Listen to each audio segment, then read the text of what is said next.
So I decided to make a quick video because I saw a post on Facebook about, let me see if I can find it, food stamps, basically, that it says for the first time, recipients of the Supplemental Nutrition Assistance Program, or SNAP, will be able to use their benefits to buy groceries online and get them delivered to their home. People have a ton of opinions on things like state assistance and food stamps and stuff like that. And I'm sure there's a lot of opinions about being able to order things online. I found that a lot of the people that have opinions about it have never been in the position where they need or would even qualify for that kind of assistance.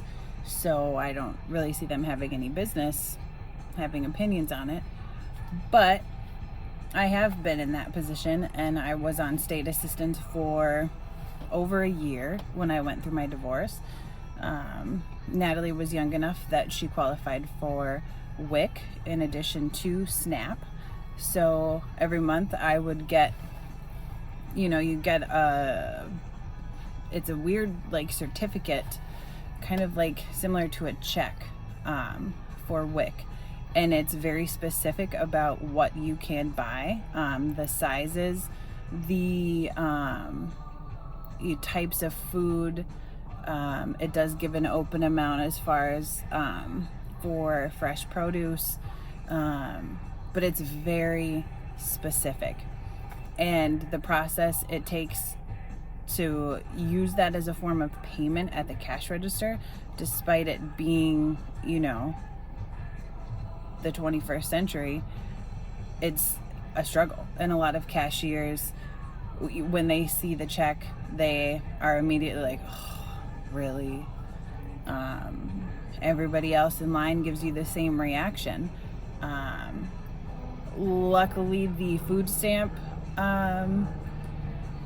usage is a little bit easier. A lot of states, including Wisconsin and Minnesota, both of which I had used, not at the same time. I was not working the system. I lived in two different states. They actually, you basically have like a little debit card that has a certain amount loaded on it each month, which obviously makes it a lot easier to check out and purchase your food. You just have to make sure that they are grocery items. That's what they're categorized as at the store. When you get close to your end of your balance, some stores will just automatically tell you how much you owe after you've paid and zeroed out your card. Some will not, and the card will just decline. So you need to know how much is left on your card and tell them, oh, I can only put so much on this card. So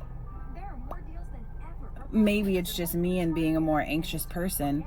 This was an absolute nightmare for me.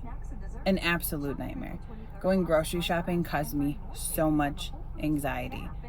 Doing grocery shopping with the WIC certificate was the absolute worst, to the point that after the first few times I used it, I just stopped using it because there was so much negativity from the cashiers, frustration because it's a pain to deal with, not to mention the glares from others in line while I'm trying to make my purchases.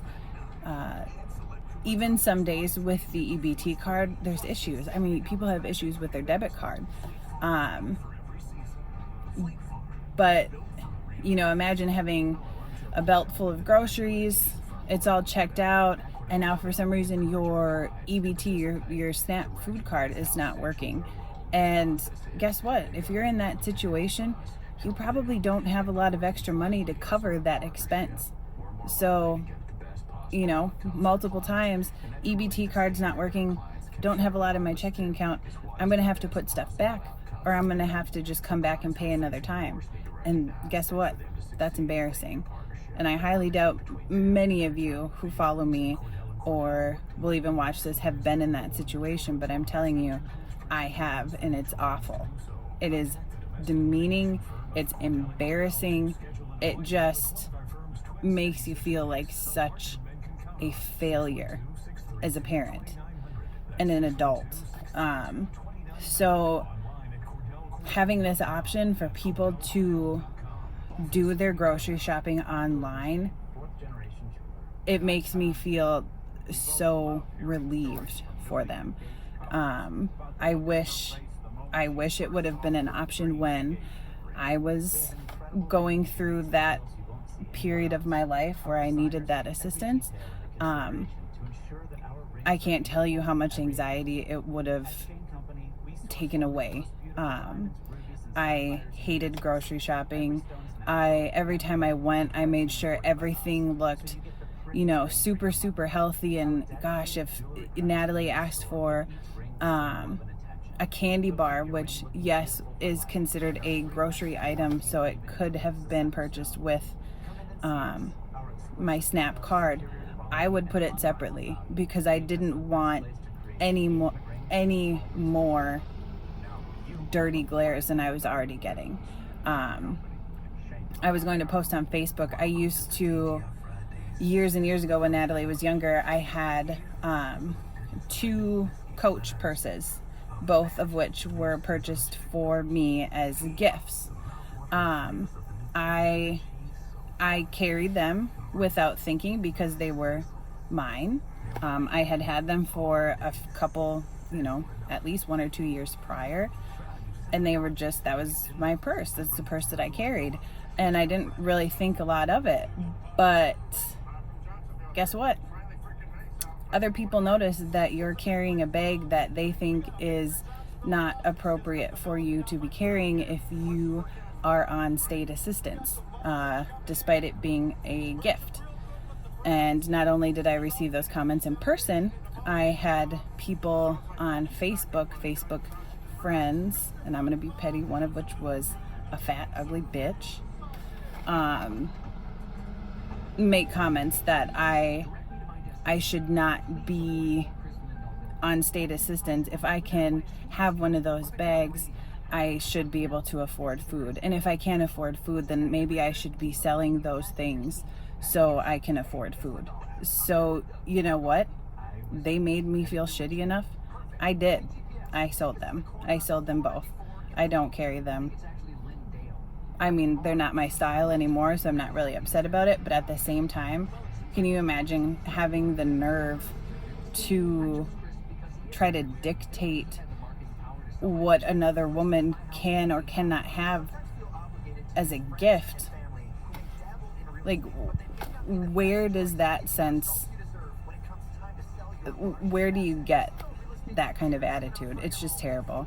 And unfortunately, a lot of times it comes from people who never have been and probably never will be in that situation. And it's just something you have to deal with. But I wanted to put my 2 cents in because I have experienced it. I have gone through it. I'm not on state assistance anymore. I got off of it as soon as I was financially stable enough. I didn't try to work the system and stay on it and, take advantage. But it definitely, it helped. A lot of people are in the financial position where they don't really think about how much they spend on groceries.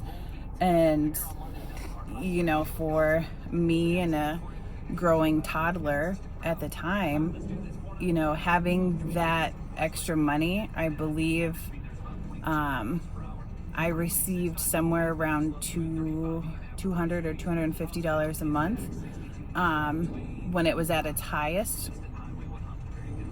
And I can't even tell you how much of a difference that made.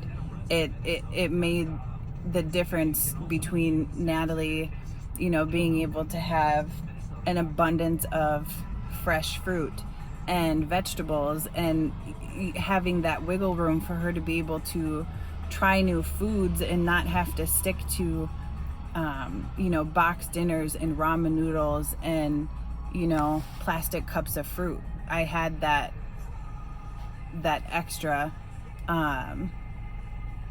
to be able to offer her a better diet.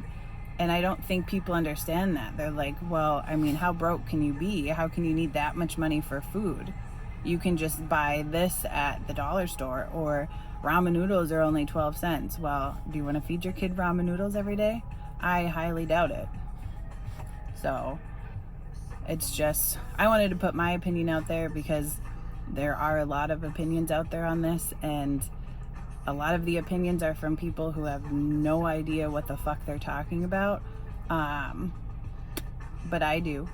I still have no ill feelings towards people who have to be on food stamps and WIC. I'm not in that position anymore. I'm very happy to be able to provide Natalie with everything she needs now, completely on my own. But I mean, there's people who have a harder time getting out of those situations, and that's why those programs are in place. And this is a great option for people to have. And I hope it goes well, and I hope it's helpful. And maybe just keep in mind the next time you see that at the grocery store, yep, the person in front of you, their checkout time may be a little bit longer, but maybe instead of being frustrated and annoyed and judgmental, maybe be a little bit compassionate. A friendly smile, or a helping hand bagging groceries, or if there's a screaming kid, goes so far. You have no idea. So, bye.